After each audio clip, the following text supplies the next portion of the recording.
Section 1. You will hear two flatmates, Tom and Richard, talking about their new flatmate who has just moved in the week before.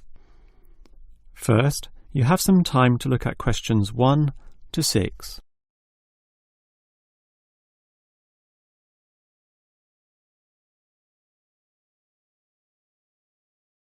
You will see that there is an example that has been done for you.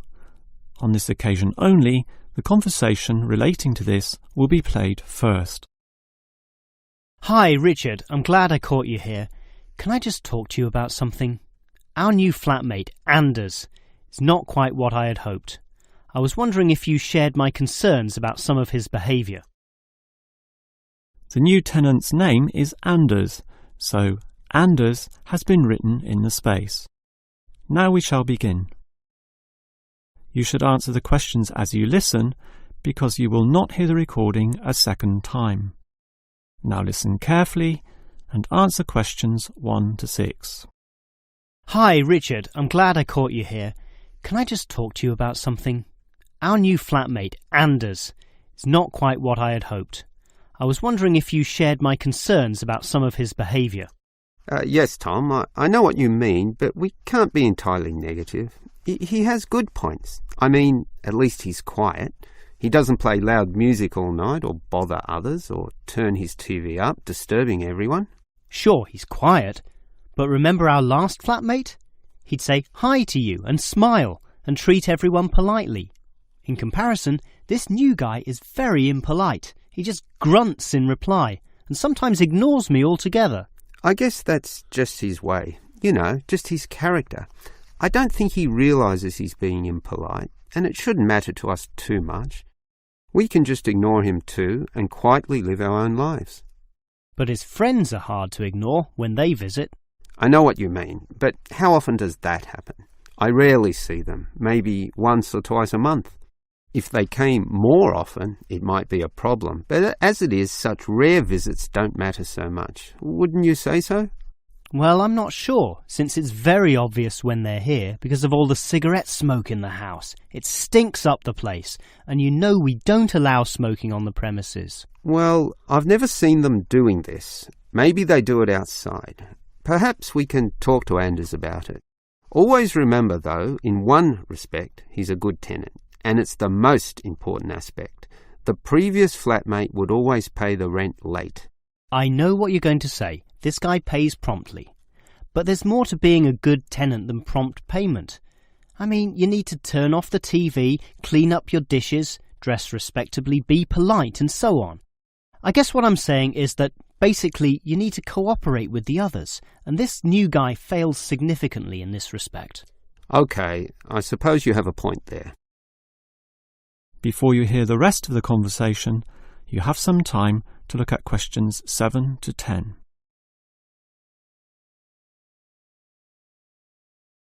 Now listen and answer questions 7 to 10. I tell you what, Tom, why don't we talk to our new flatmate, Anders, about these issues? If we throw him out, we'll have to go to all the trouble of finding another flatmate who might not necessarily be much better. So, let's give the current guy a chance. Here, I've got a piece of paper, so let's make a short list of issues to discuss with him. Get it out into the open. Sure, we'll give him one more chance. So write communication, and let's tell him to... Well, we can't change a person's personality overnight. So why don't we have a weekly tenants meeting, and we can just ask him to attend. That way we can get to know him better. I'll write attend meeting, and we can take it from there. OK, but we have to tell him about his friends. They can't just do whatever they want. Write a heading friends, and then write don't smoke anywhere, inside or outside.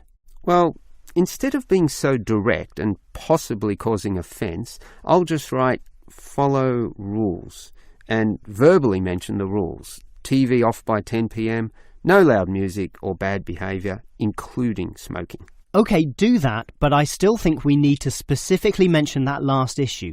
You know how I can't stand the habit. So I'd like this to be another and separate point.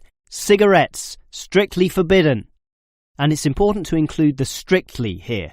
We can't pussyfoot around too much. Sometimes directness is necessary. OK, I'll write that. Forbidden. OK. And what about cleaning duties? Anders is a little too relaxed about that. Dishes are sometimes not washed, dirty teacups are left around the place, and so on. So, right, must do better. Yeah, again, Tom, he might take that personally and it could cause a scene. I'd rather be general. I'll write must be done and I'll tell him that that's for everyone, not just him. OK? OK, as long as he gets the message. That is the end of section 1. You now have half a minute to check your answers.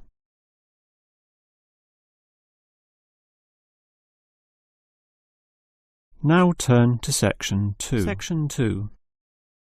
You will hear a first aid officer talking to a group of factory workers about emergency first aid. First, you have some time to look at questions 11 to 17.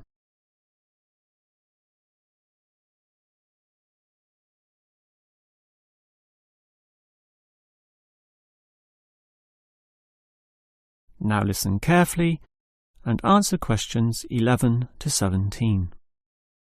Hello everyone. Now you know why I'm here. You all work in a factory, and in this environment there always remains a significant possibility of accidents happening, in which case first aid will be necessary. What is first aid?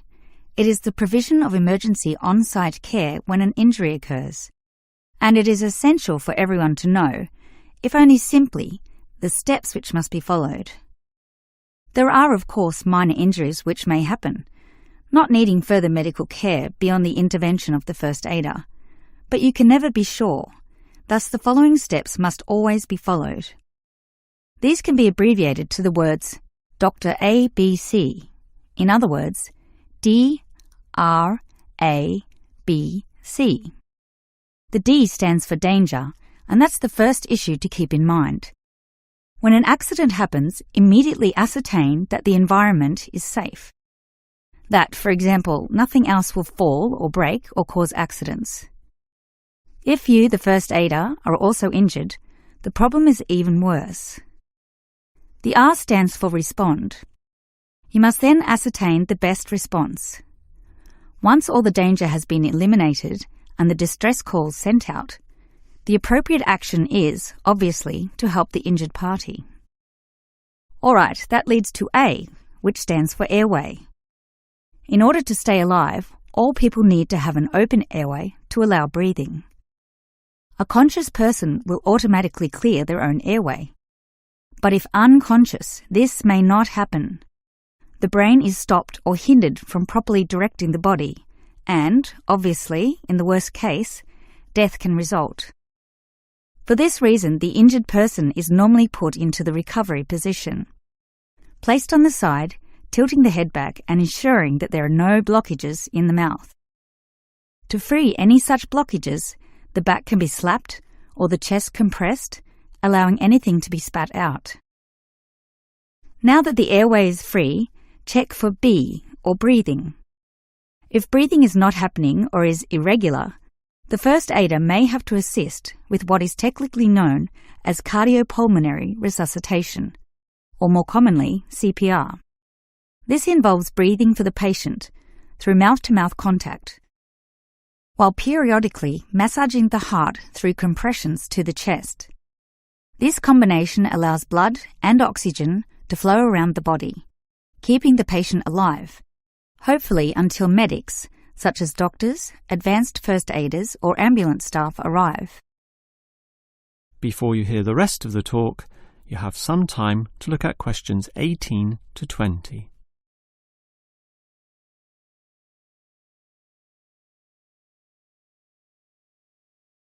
Now listen and answer questions 18 to 20. Now, it's certainly good to have knowledge of emergency first aid, but, obviously, the best situation is simply not to have accidents occur in the first place. For that, you need to be aware of safety issues, but just saying "be aware" does not usually achieve much. It is more important to have an appointed person whose job is to ensure awareness and work safety. Safety inspections would obviously be part of their job, whereby they can make sure, for example, that the first aid boxes are fully equipped.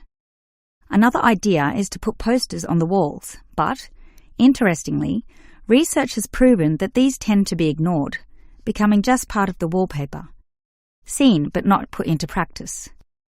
It is much better if everyone is just instilled to not be reckless, that is, to not rush into situations without thinking about the possibility of accidents.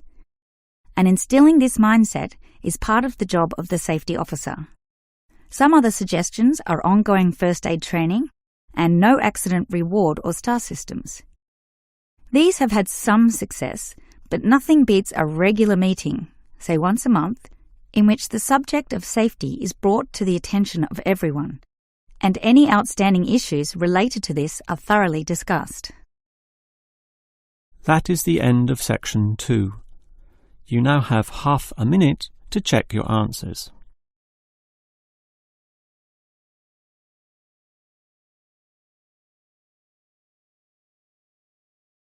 Now turn to section 3. Section 3. You will hear two students, Frank and Nicole, discussing their research on university waste. First, you have some time to look at questions 21 to 25.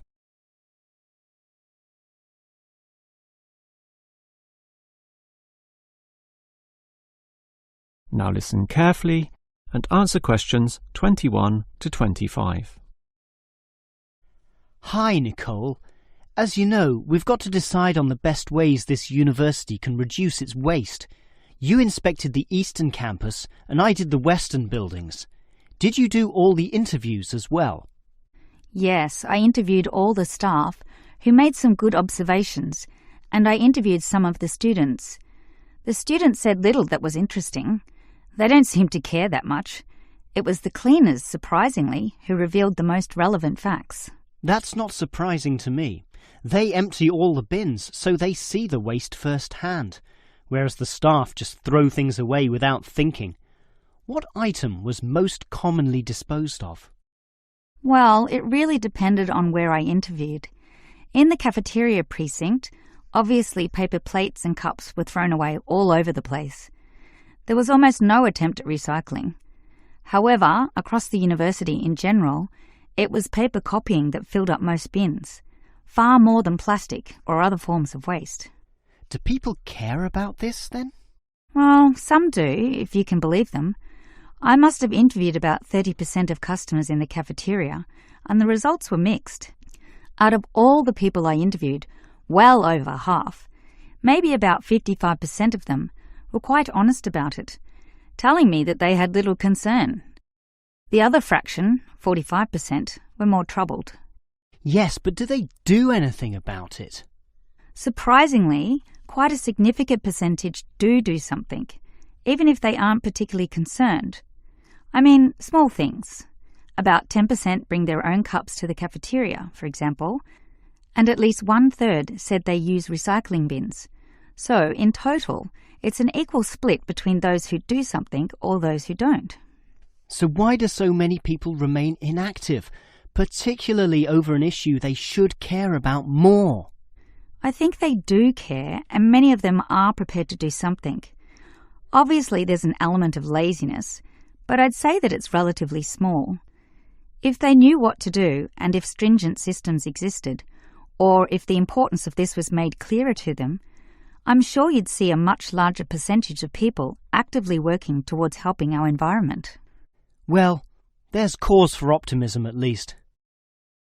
Before you hear the rest of the conversation, you have some time to look at questions 26 to 30.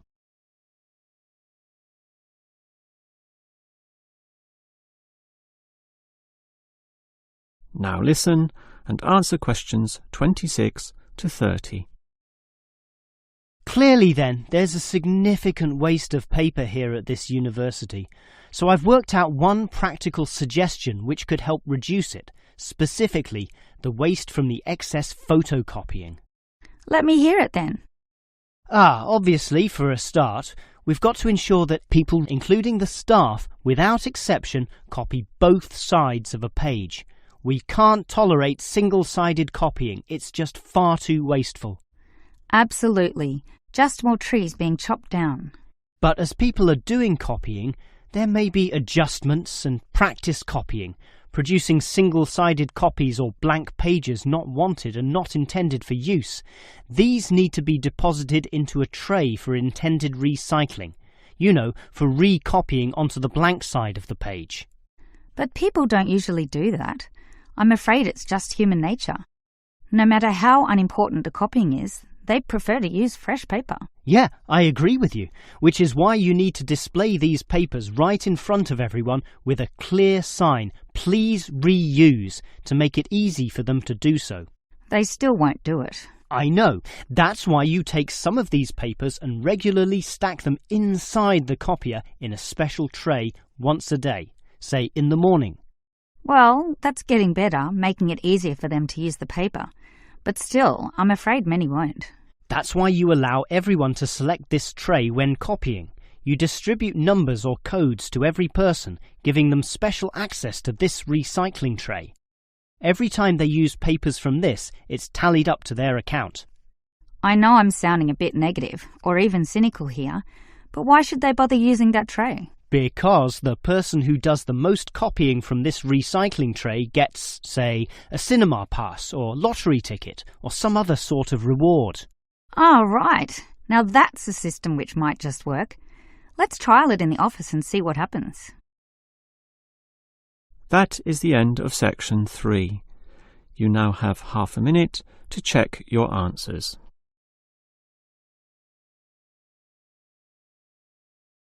Now turn to section 4. Section 4. You will hear a lecturer discussing techniques for removing carbon dioxide from the atmosphere. First, you have some time to look at questions 31 to 33.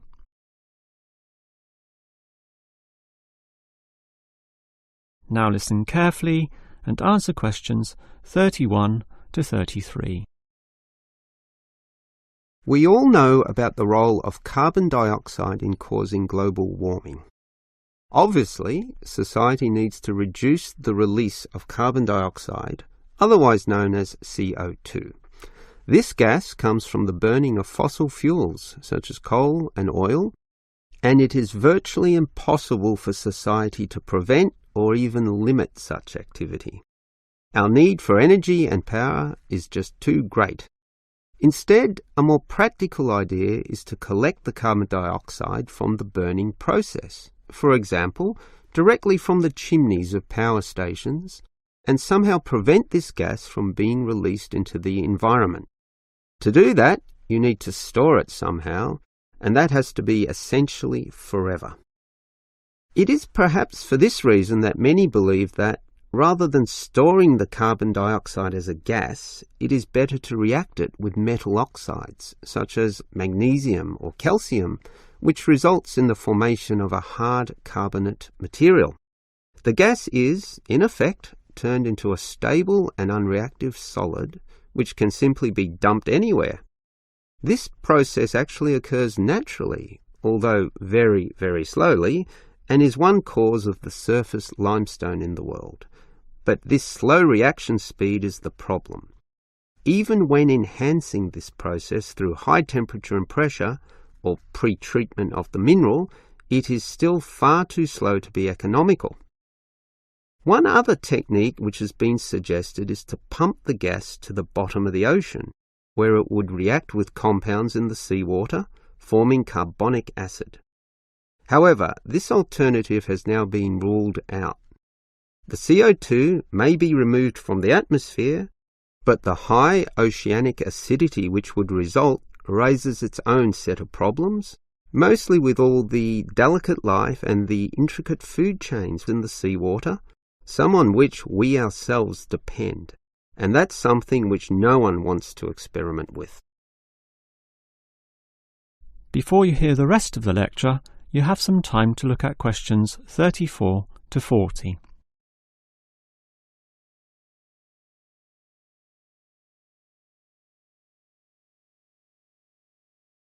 Now listen and answer questions 34 to 40. Perhaps because of the lack of alternatives, the most commonly discussed solution to the problem of disposing of carbon dioxide is to pump the gas underground, a technique known as geosequestration. In this system, the CO2, for example, could be pumped into underground pockets within depleted oil wells or disused coal tunnels. This carries, however, 3 serious disadvantages, namely the risk of leaks, the considerable costs involved, and finally the unproven effectiveness. Let us look at those 3 disadvantages in detail. Firstly, there is the risk of leaks. Although the gas would be deep and sealed over by masses of rock and earth, the huge pressures in these spaces would turn the gas into a liquid state, capable of moving through rock fissures or faults.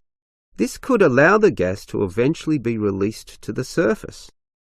Since CO2 is heavier than air, and thus pushes oxygen aside, such leaks could result in the suffocation of thousands or tens of thousands of people, certainly not a consequence to be taken lightly. Natural CO2 leakage from volcanic buildup has already witnessed such deadly events. The other problem of geosequestration is the cost. The time and effort spent on materials and construction, primarily the pipework through which the gas would travel, does not come cheaply.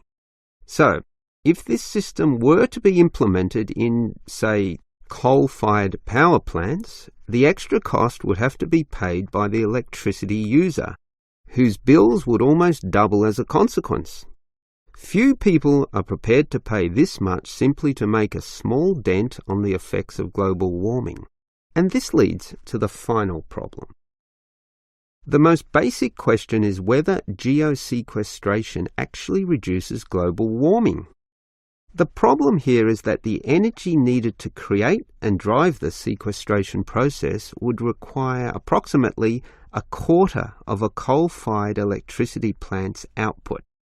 In other words, the plant would have to burn 1/4 more of its coal just to account for the sequestration of the carbon dioxide. And with coal producing other noxious pollutants, such as sulfur, ash, and heavy metals, the environment is hardly benefited at all. Nevertheless, there are many active experimental efforts underway, primarily in oil production sites. These are small, but intensively monitored and analysed. All we can say now is that the jury is still out on whether underground carbon storage will one day be feasible. That is the end of section 4. You now have half a minute to check your answers.